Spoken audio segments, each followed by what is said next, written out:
That's a pearler.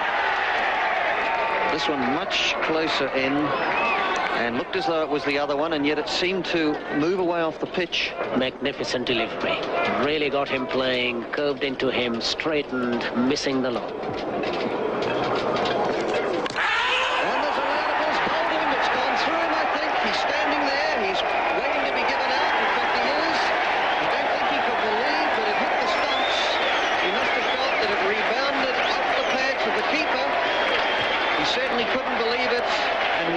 Decision to be made, and stumps will be drawn because it's within 2 minutes of time, with Stephen Fox first ball in his return to Test cricket takes the wicket of Graham Fowler for only 4 runs, and so England lose their first wicket. He looked to play or cover any possible turn, and if anything the ball just seemed away from him and just clipped the outside of off stump. Book bowls Fowler and stumps are called.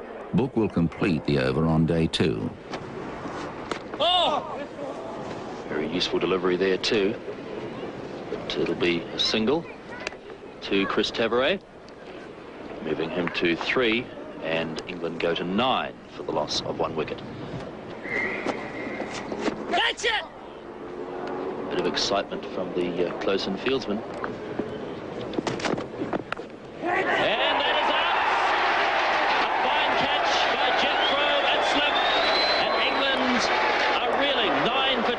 Chris Tavares out for 3.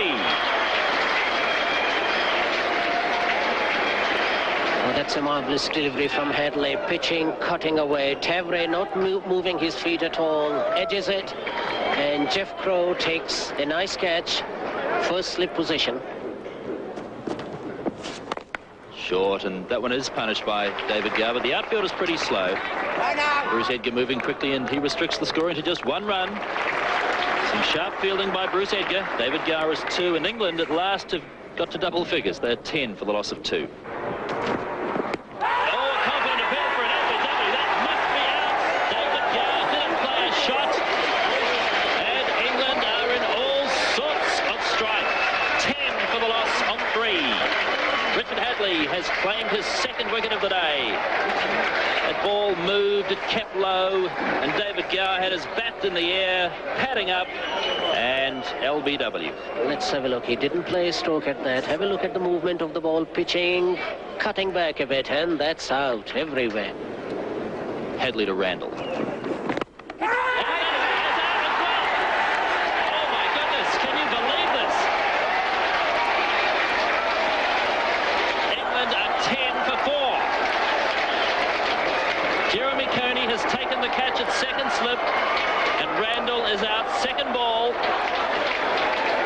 Richard Hadley's got 3 wickets. Well, watch the outswinger from the champion medium-fast bowler Hadley. Well up to the batsman, turning away. Randall coming forward, outside edge. And Jeremy Coney was there, 2nd slip, waiting for it. And New Zealand now, absolutely on top. So, sensational stuff at Lancaster Park. 20 minutes play. England have lost a further 3 wickets today. They're 10 for 4. And the new batsman is Ian Botham.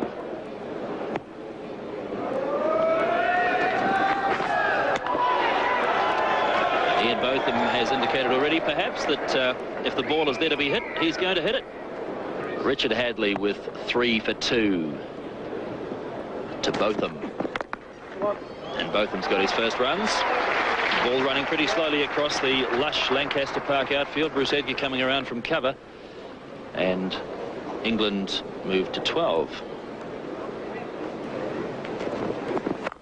Oh, and that was short. It's hit high in the air, but it's over. Bruce Edgar at cover, racing out towards the boundary, but it really stopped and pulled up on the slow outfield, and they're going to come back for a couple of runs. So Botham goes to 4, and England go to 14 for 4. Hadley to Botham. 1. They're going to run a comfortable single. Botham is 5. England are 15 for 4. Lamb facing Hadley. Good shot. All the way along the ground. Wide of Bock in the gully. But pulling up on the slow outfield And they're going to come back for 3. So Lamb off the mark. He is 3, and England are 18 for 4. So that brings Alan Lamb down on strike. And he's going down the wicket to Bock. And that's 4 runs as John Wright makes a despairing dive at mid-off. First boundary. And Lamb driving on the onside, and that's through Richard Hadley. Despairing dive again. And that's 4 more, and England are now 28 for the loss of 4. And this one's in the air. It just goes wide of Gully. Wide of Gully's left hand. It's going down to third man. It won't reach the fence. They'll be looking for 3, and Lamb's coming back very quickly as Jeff Crow returns. And so that's 3 more to Botham. He goes on to 18, and the total now up to 40. Cairns to Botham. He set that in the air to Charlie Chatfield, and he's caught it. Chatfield catches Botham. It only just carried to him. It drifted down the leg side from the bowling of Cairns. And so Botham is out for 18. England 41 for 5.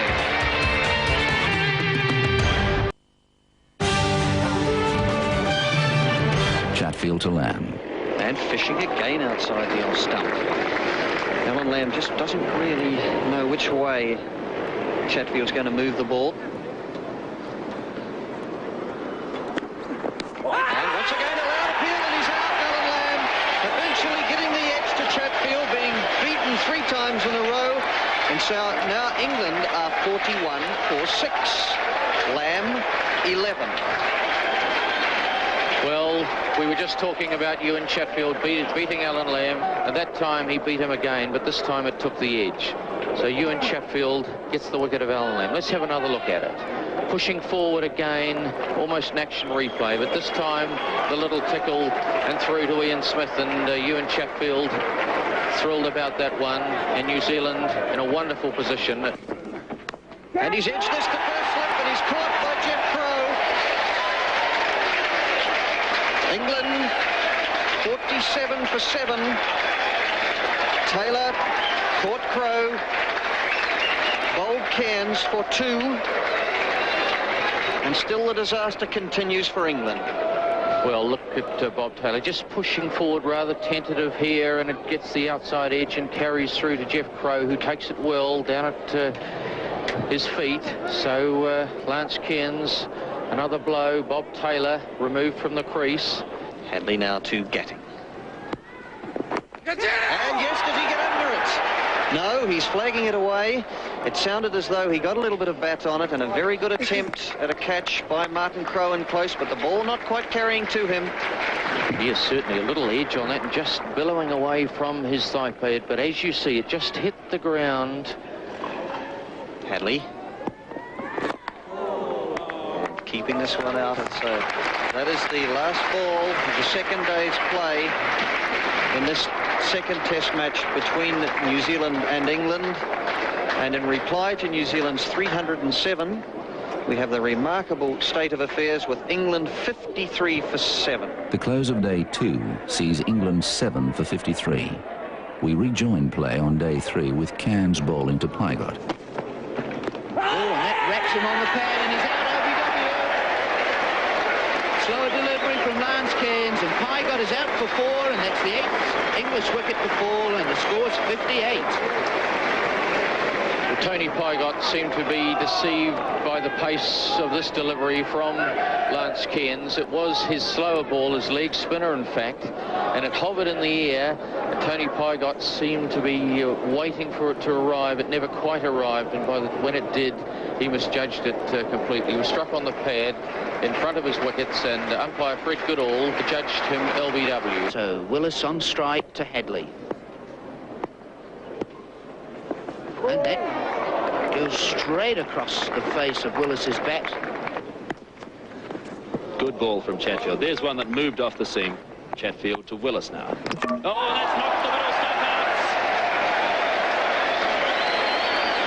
out. Let's have a look at this delivery from Chatfield. In line with the stumps, Bob Willis playing inside the line of the ball and losing his middle stump. 72 for 9, Chatfield to Cowans. Oh, that was a chance, which has gone through the slip and gully cordon and down to the fence for 4. Chatfield. Oh, that's right over the top. They're asking for caught behind. Did he get an inside edge on it? But certainly it went very close to the stumps, right over the top. A good delivery from Ewan Chatfield. He's edged this down to third man. That'll be 4 runs because it went in the air far enough to be able to kick on even on the slow outfield. And so England, they go on to 82 and getting on to 19. And he's edged it and he's caught by Coney at second slip. Just moving away nicely to his right. That's a good cop by Coney. And so England are all out for 82. Norman Cowans, the last man to go, caught Coney, bowled Chatfield 4. Let's have another look at it. Just on that niggling length again by Ewan Chatfield and sparring at it to Norman Cowans, and it went low and fast to Coney's right. And he dived across and took it, and he's excited about that one, as well he might be. This gives New Zealand the opportunity to enforce the follow-on. England are dismissed for 82, a deficit of 225. After Book captured the initial breakthrough, Hadley, Cairns and Chatfield take 3 wickets each. Coney has no hesitation in enforcing the follow-on. Hadley to Tabaret. And that's an appeal for a catch behind, and Tabaret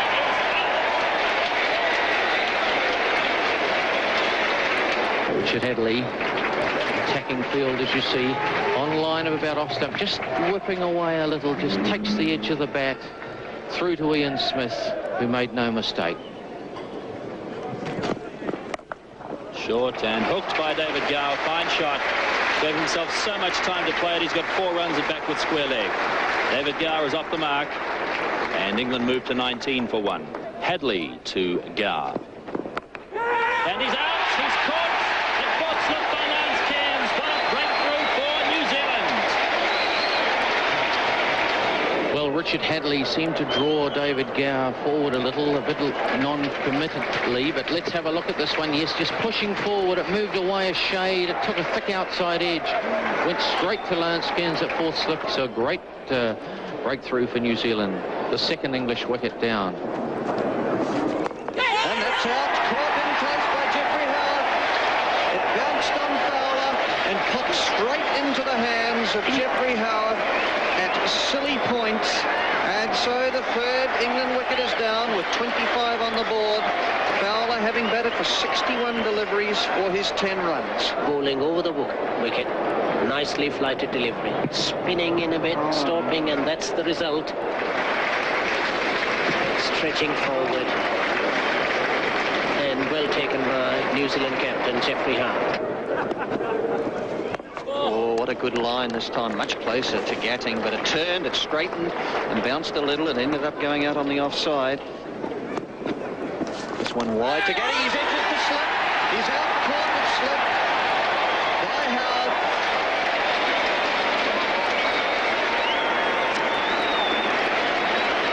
Caught it slip. Michael Gatting.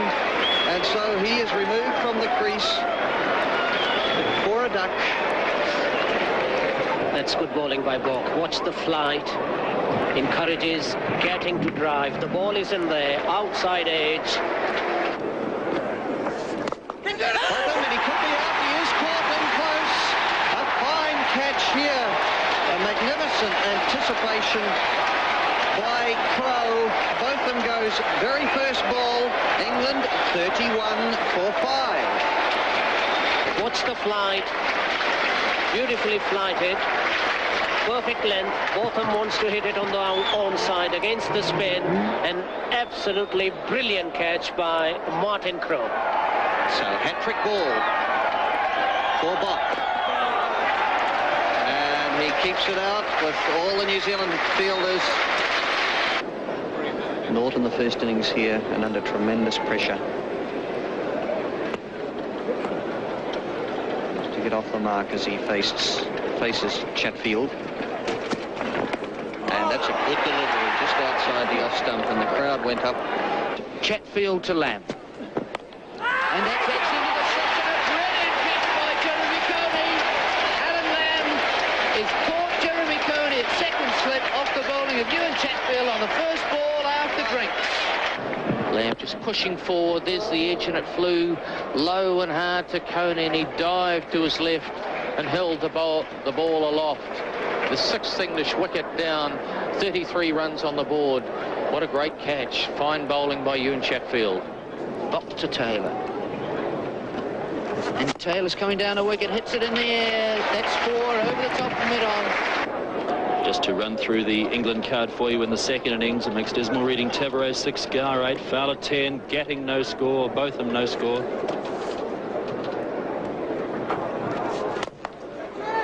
Again, a bold shot from Bob Taylor. Down through mid-on, that's 4 runs. Taylor to 9, that's the England 50, up there 53. Oh, and that one spun sharply. It fell just short of Jeremy Coney at second slip. And the first ball after tea is hit by Derek Randall, way down through third man, and it's 4 runs. So Randall moves to 20. England are 69. And this is a half volley. And there could be a run out here. In fact, he is run out. Bob Taylor hit it straight to cover. Randall turning him back, and he wasn't able to get back into his ground, and that is the first run out so far in the 2 innings by England, and so their 7th wicket now goes down with the score on 72. Bob Taylor for 15. Let's have another look at it. Driving, good-looking shot. Bruce Edgar, very snappy to his right, picked it up through virtually in the same motion, and there it is, the bail going off, the bat still in the air, and Bob Taylor out. A wide one, and he chases it. And he's gone for the hook. Randall, he'll get runs through mid-wicket. It could well go for 4. It does so. Hadley, this time. In the air. It's in the air. This one's short and wide. And Randall going for the cuts, gets a top edge. Cairns parries it up in the air and is able to catch it on the rebound, and so Randall is out for 25, and the 8th England wicket is down for 76. Wide one and a good shot this time. Just through the covers for 4. No need to run for that. And so Pygott gets off the mark with that very, very good cover drive. And Willis edges, and it goes into the first gully position. Howarth taking the catch. And so Willis is out, and Hadley takes his 4th wicket. Willis not opening his account. And England now 80 for 9. Bob Willis thrusting forward at this one, the face of the bat very open, sliding off it into the gully, going low and hard to Jeff Howarth, but he took it comfortably with 2 hands. Hadley to Counts, and he's flicked it away over mid-wickets. 3 or 4 runs in the shot. It goes for 4. Chatfield gives it up.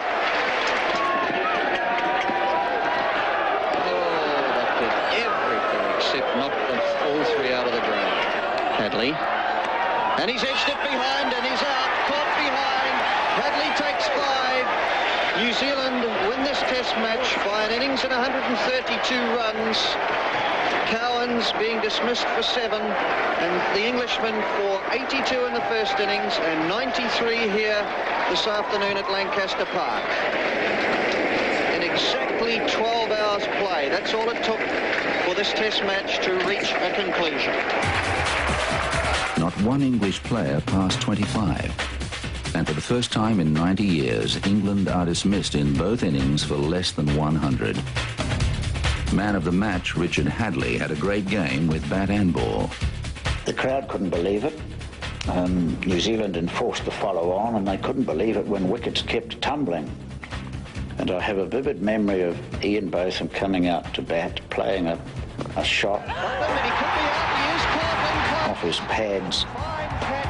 The ball came in close to his pads, and he got the bat on it, just clamped down on it in the last minute, and it got caught close in by one of the New Zealand fieldsmen, and he laughed as he left the field. he just laughed. And we couldn't understand, nobody at that ground could understand why the English were batting like this. But at the end of the match, certain inquiries were made, and the two umpires got involved in it. We were both interviewed by the police. I had to swear a statement that at no stage during the game had I noticed anything untoward happening in the English dressing room. And as Botham said later on, several years later in his book, there had been certain smoking going on. The test match in Christchurch was a pretty strange one. We played, we got our runs, and then the weather set in. It wasn't good, it was cold, it had been wet, and we didn't know whether we were going to go out there and what was going to happen. And it was obvious England, they just weren't tuned in. They didn't want to play, they didn't want to be on the park, they'd rather be back at the hotel sort of resting up. And the umps decided, right, they'll make a start, so out we went, and they just gave it away. It was quite incredible, really, to think on a reasonable batting wicket, to bowl a side out twice like that. It just shouldn't have happened.